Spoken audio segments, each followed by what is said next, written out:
আসসালামু আলাইকুম ওয়া রাহমাতুল্লাহি ওয়া বারাকাতুহু।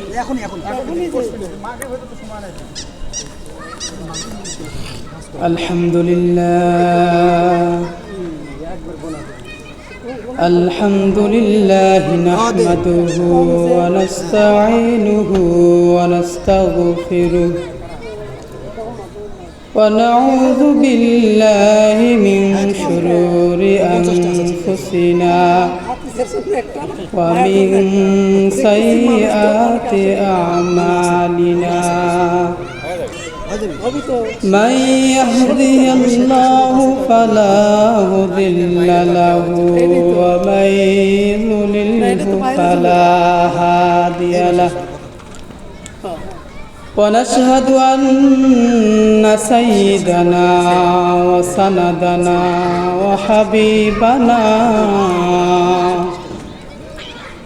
وحبيب طبيبنا وطبيب قلوبنا ومولانا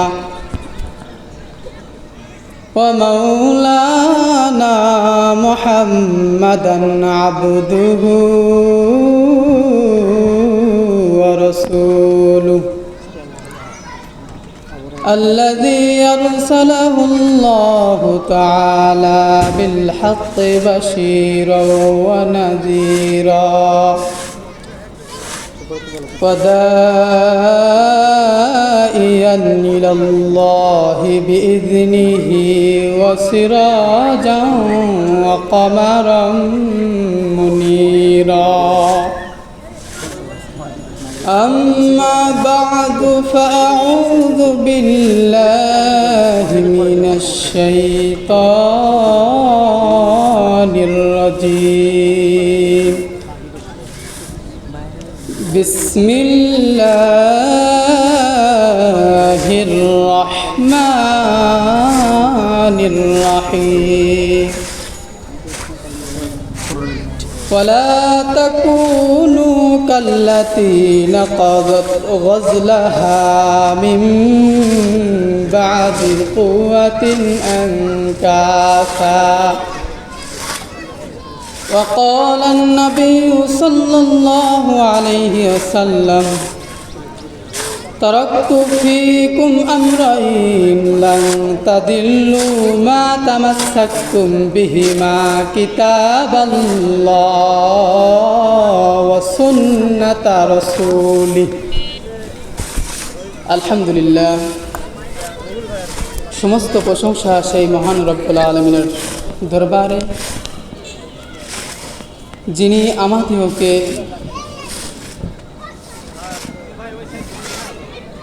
পবিত্র জায়গায় এসে বসার এবং কিছু কথা বলবার এবং শুনবার তৌফিক দান করেছেন।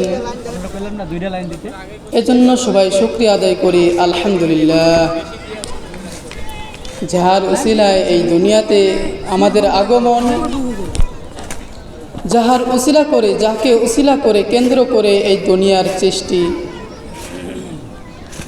এই দুনিয়ার সৌন্দর্য, সেই মহান মনিবের ওপর একবার সকলেই দরুদ পাঠ করি সাল্লাল্লাহু আলাইহি ওয়াসাল্লাম।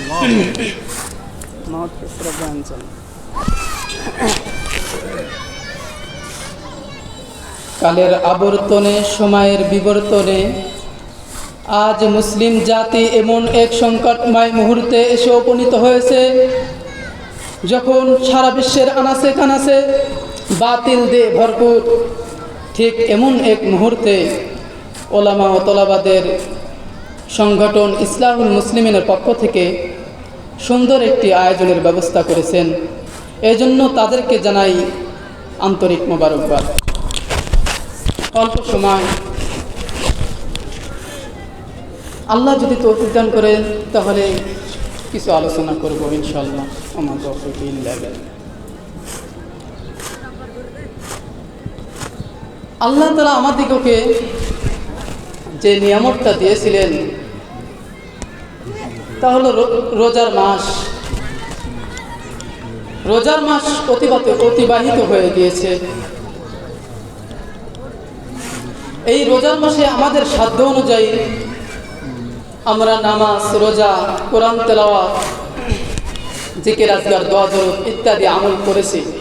এমনকি যারা 2 ঈদ এবং জুমা ব্যতীত জমিনে সেজদা করে না, তারাও এই রমজান মাসে এসে রোজা রেখে কিছু ইবাদত করার চেষ্টা করেছে। কি বলেন?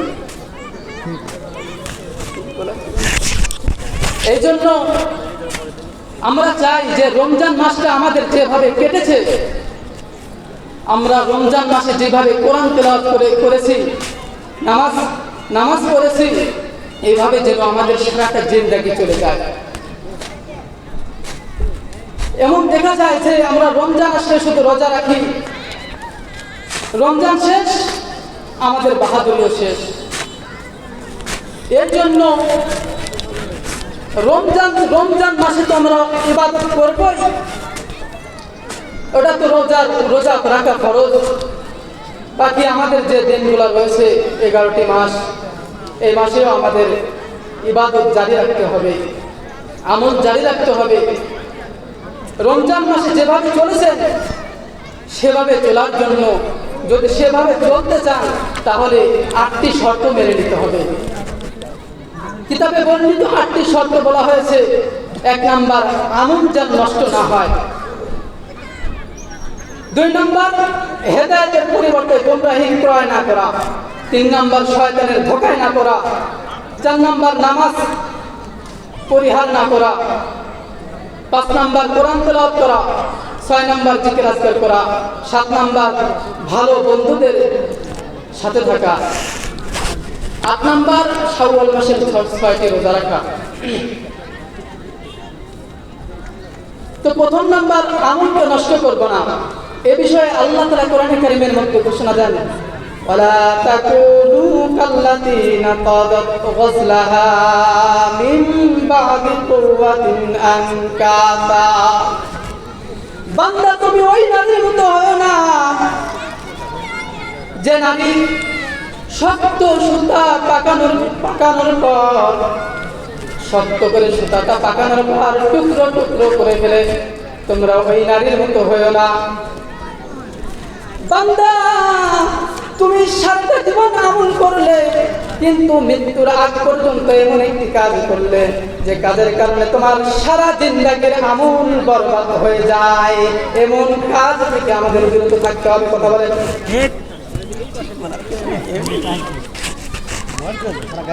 আল্লাহর নবী বলেন,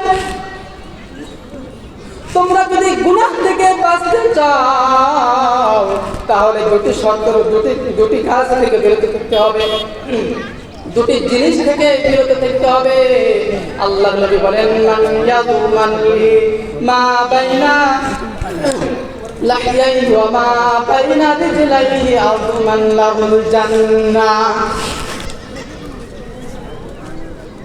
আল্লাহর নবী বলেন, যে ব্যক্তি আমার জন্য তার 2 চোয়ালের মধ্যবর্তী স্থান জবান আর 2 পায়ের মধ্যবর্তী স্থান লজ্জা স্থানের হেফাজত করবে, আমি তার জান্নাতে নিয়ে যাওয়ার জিম্মাদারি নিয়ে নিলাম। যে ব্যক্তি তার জবান এবং লজ্জা স্থানের হেফাজত করবে, আল্লাহ তাআলা তাকে জান্নাতে প্রবেশ করিয়েই ছাড়বেন। যে ব্যক্তি লজ্জা স্থান দ্বারা কোনো জেনা ব্যভিচার করবে না, জবান দ্বারা কোনো ফাসিকি কথা বলবে না, শিরকি করবে না, আল্লাহ তাআলা তাকে জান্নাতে প্রবেশ করবেন। এর জন্য ভাই, আমাদেরকে জবানের হেফাজত করতে হবে। যদি আমলকে বাঁচাতে চাই তাহলে আমাদের জবানের হেফাজত করতে হবে, লজ্জা স্থানের হেফাজত করতে হবে, চোখের হেফাজত করতে হবে, হাতের হেফাজত করতে হবে, পায়ের হেফাজত করতে হবে, আমাদের প্রত্যেকটা অঙ্গের হেফাজত করতে হবে। কথা বলেন। একা একা পায়ে আমাকে লজ্জা দেন না। আল্লাহ তাআলা বলেন,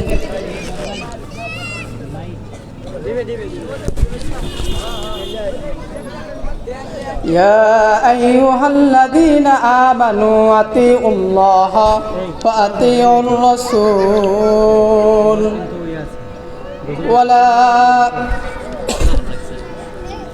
তুবতিলু আমালাকুম।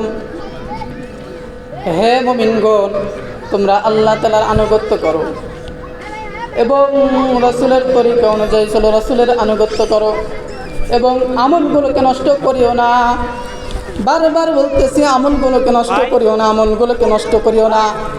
কারণ আমল যদি না থাকে তোমার জান্নাতের স্তর বাড়বে না। যদি ঈমান থাকে, হ্যাঁ, জান্নাতের স্তর, জান্নাতে ঢুকতে পারবে। কিন্তু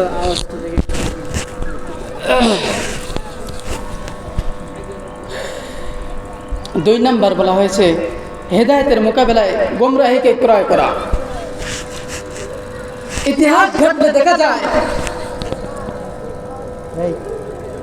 যে যারা হেদায়েতের মোকাবেলায় গোমরাহিকে গ্রহণ করেছে তাদেরকে আল্লাহ তাআলা লাঞ্ছনার মুকুট পরিয়ে দুনিয়া থেকে বিদায় করেছেন। কথা বলেন।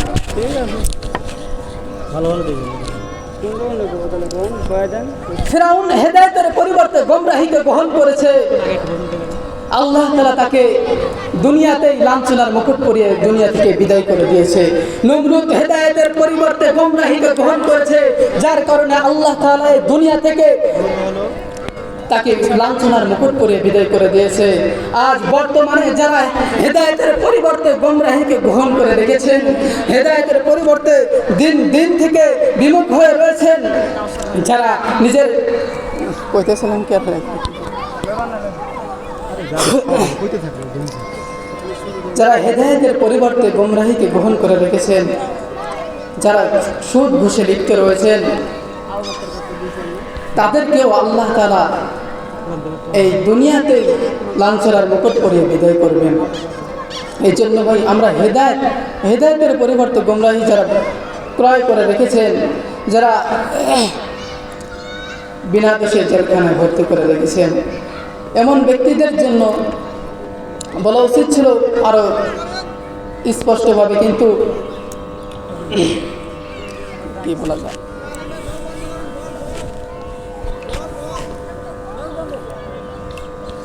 এই জন্য আমরা হেদায়েতের মোকাবেলা, হেদায়েতের পরিবর্তে গোমরাহিকে ক্রয় করব না।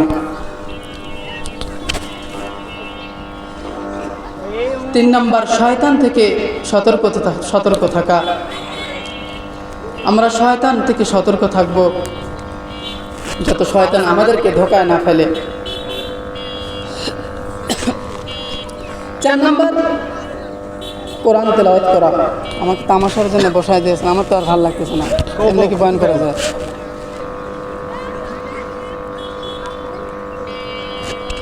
3 নাম্বার হলো কোরআন তেলাওয়াত করা। যে ব্যক্তি কোরআন তেলাওয়াত করবে তার মাথানো উঁচু হয়ে যাবে। আল্লাহর নবী বলেন, ইকারু লিসাহিবিল কুরআন ইকরা ওয়ারতাকি ওয়ারাতিল কামা কুনতা তুরাতিলু ফিদ দুনিয়া ফাইন্না মানজিলাকা ইনদা আখির আয়াতিন তাকরাউহা। এরকম শব্দ কি ভাই? এটা বন্ধ করো, এটা বন্ধ করো। ইকারু লিসাহিবিল কুরআন ইকরা ওয়ারতাকি ওয়ারাতিল কামা কুনতা তুরাতিলু ফিদ দুনিয়া। এটা জানা আগে